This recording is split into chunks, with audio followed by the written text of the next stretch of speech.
अयोध्या का ही है। पयहार फल असन तज तज भूषण भोग सुख जियत सब लोग। तो अयोध्यावासी भी सब त्याग दिए कि नहीं?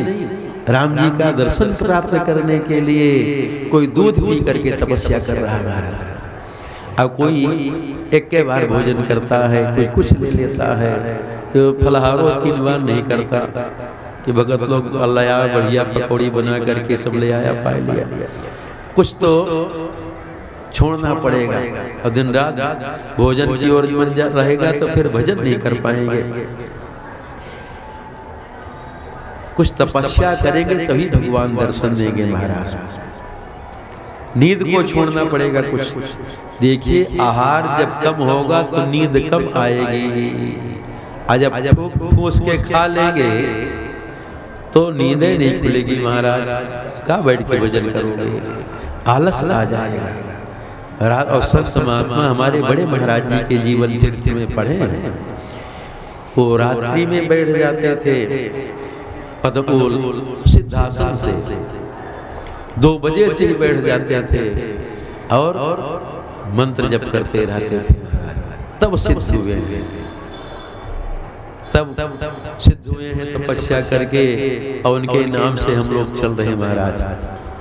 और हम सब जगबे नहीं करते महाराज, खाली है रात में और नींदें नहीं खुलेगी 8 बजे तक, तब क्या भजन करेंगे? तो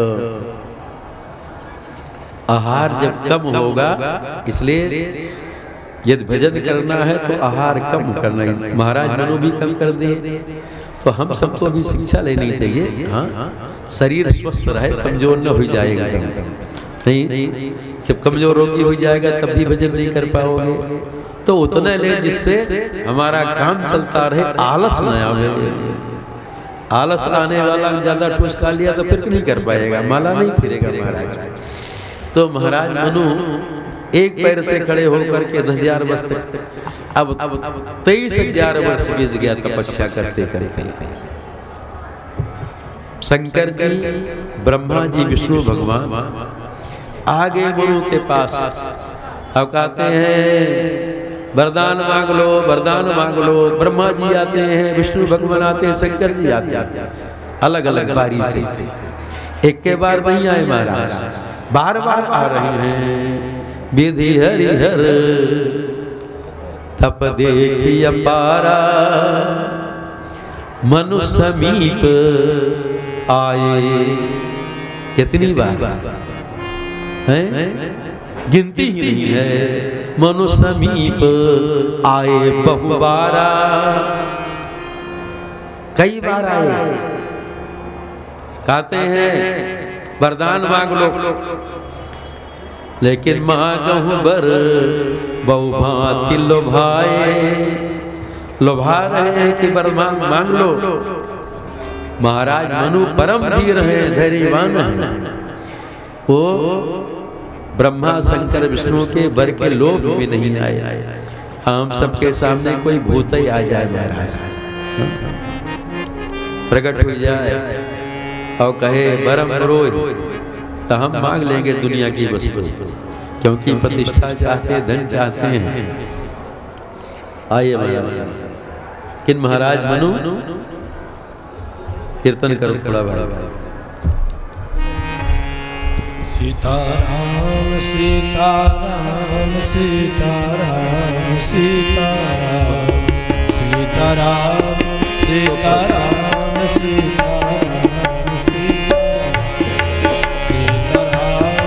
सीताराम सीताराम सीताराम सीताराम सीताराम सीताराम सीताराम सीताराम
ब्रह्मा शंकर विष्णु जी अनेक बार आए, महाराज मनु से कहते वरदान मांग लो, लेकिन महाराज मनु परम धीर हैं, वो विचलित नहीं हुए, वर के लोभ में नहीं आए, क्योंकि वो परम प्रभु का दर्शन चाहते हैं। अतः शंकर जी ब्रह्मा जी उनसे उत्पन्न हुए हैं। परम प्रभु कौन? एक श्लोक आप लोग पढ़ते हैं, उसमें सबका नाम आ गया। गुरुर् ब्रह्मा गुरुर्विष्णु गुरुर्देव महेश्वरः गुरु साक्षात् परब्रह्म तस्मै श्री गुरुवे नमः।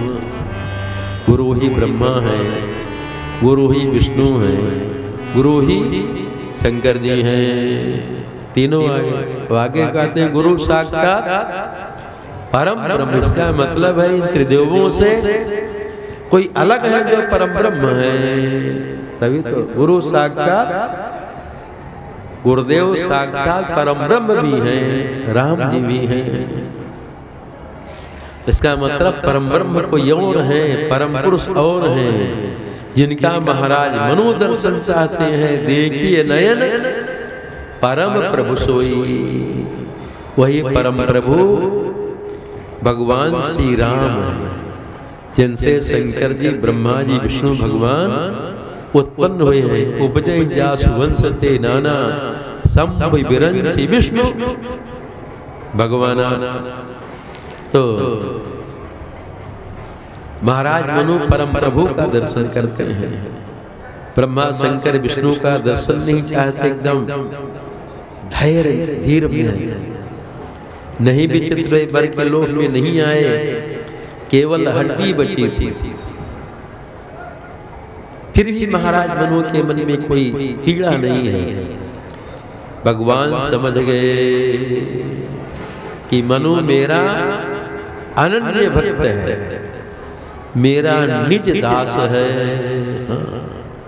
जब अनन्य होंगे भगवान भी तो समझे कि मेरा खास दास है, तब न कृपा करेंगे।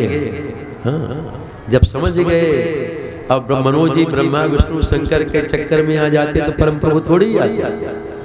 तो भगवान समझ गए कि मनु मेरा निज दास है, प्रभु सर्वज्ञ दास निज जानी।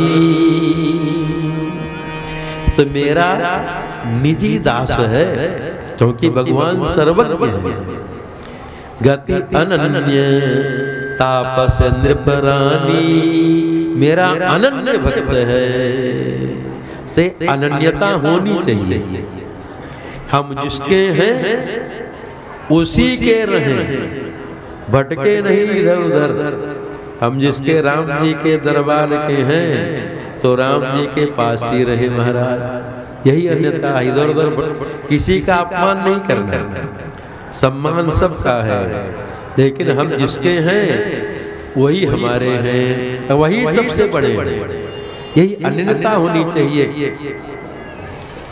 अनन्य किसको कहा गया है? बड़ी सुंदर परिभाषा श्री राम जी हनुमान जी महाराज से कह रहे हैं कि मेरा अनन्य दास कौन है?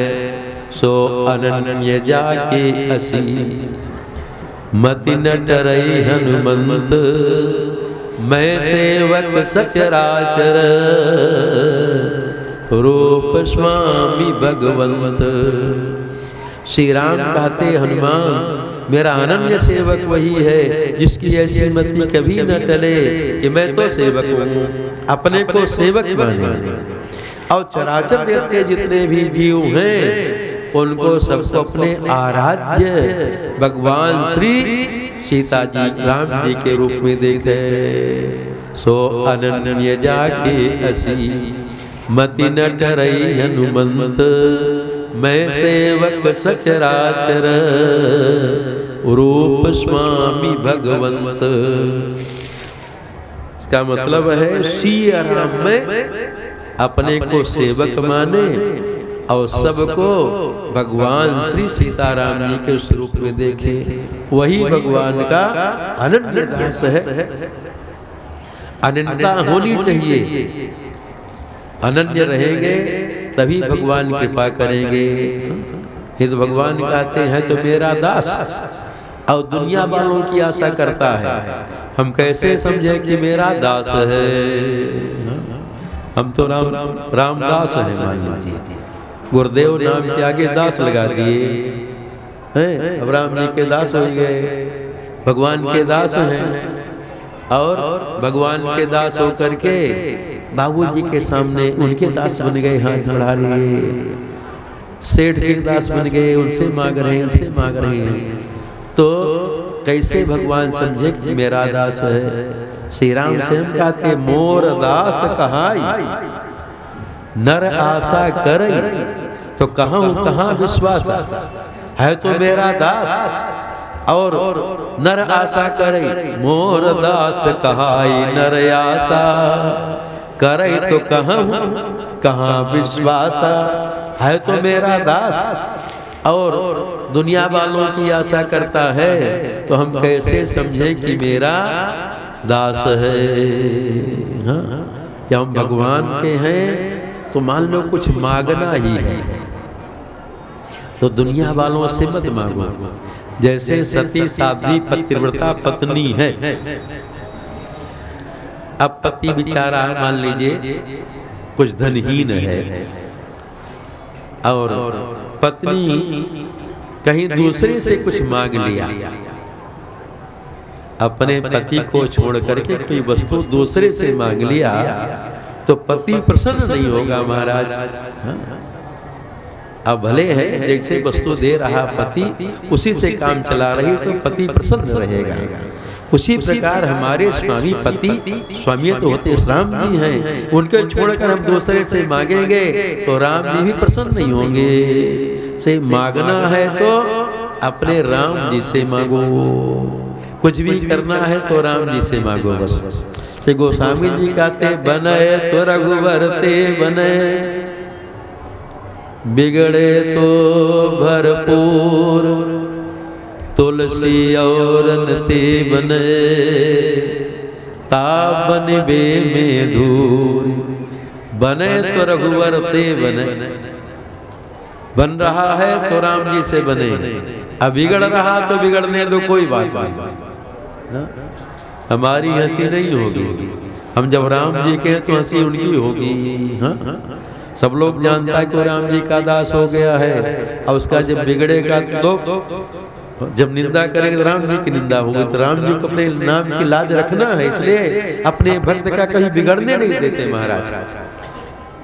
तो बने तो रघुवर ते बने, बिगड़े तो भरपूर, तुलसी और ते बने, ता बनवे में धूर। या दूसरे से बन रहा है वो बेकार महाराज। इसलिए अनन्य होना चाहिए, अनन्य दास होना चाहिए। हम जहाँ हैं जिसके हैं उसी के रहे महाराज। हाँ, किसी की निंदा उंदा नहीं करना, किसी का अपमान नहीं करना। हमारे यहाँ हमारे सिद्धांत में किसी का अपमान नहीं। गोस्वामी जी सबकी वंदना की है और सबसे मांगे हैं कि राम जी के चरण कमलों का प्रेम दीजिए, कुछ नहीं मांगे। तो अरे सबको अपने राम जी के रूप में देखने के लिए कहा गया है। हाँ, देखो गोस्वामी जी वृंदावन में आए, क्या करें कथवा बढ़ जाती है। तो वृंदावन में आए, परशुराम देवाचार्य जी थे, वो थोड़ा गोस्वामी जी से मजाक किया कि देखिए आप तो राम जी के अनन्य दास हैं, और राम जी के अनन्य दास होकर के सेवक होकर के आप भगवान श्री कृष्ण को प्रणाम कर रहे हैं। अपने इष्ट के अलावा कोई किसी को प्रणाम करता दूसरे देवता को, वो अच्छा भक्त नहीं है। अपने अपने इष्ट को नमन करे सब कोई, इष्ट विहीना परशुराम सो नर मूर्ख होय। गोस्वामी जी प्रणाम करते भगवान श्री कृष्ण के चरण कमलों में, कहते हैं कि कहा कहो छवि आज की भले विराजो नाथ, तुलसी मस्तक नवत है। ये दोहा शुद्ध यही है, तुलसी मस्तक नवत है, धनुष बाण लियो हाथ। कुछ लोग ऐसा कहता है तुलसी मस्तक तब नवे जब धनुष बाण लो हाथ।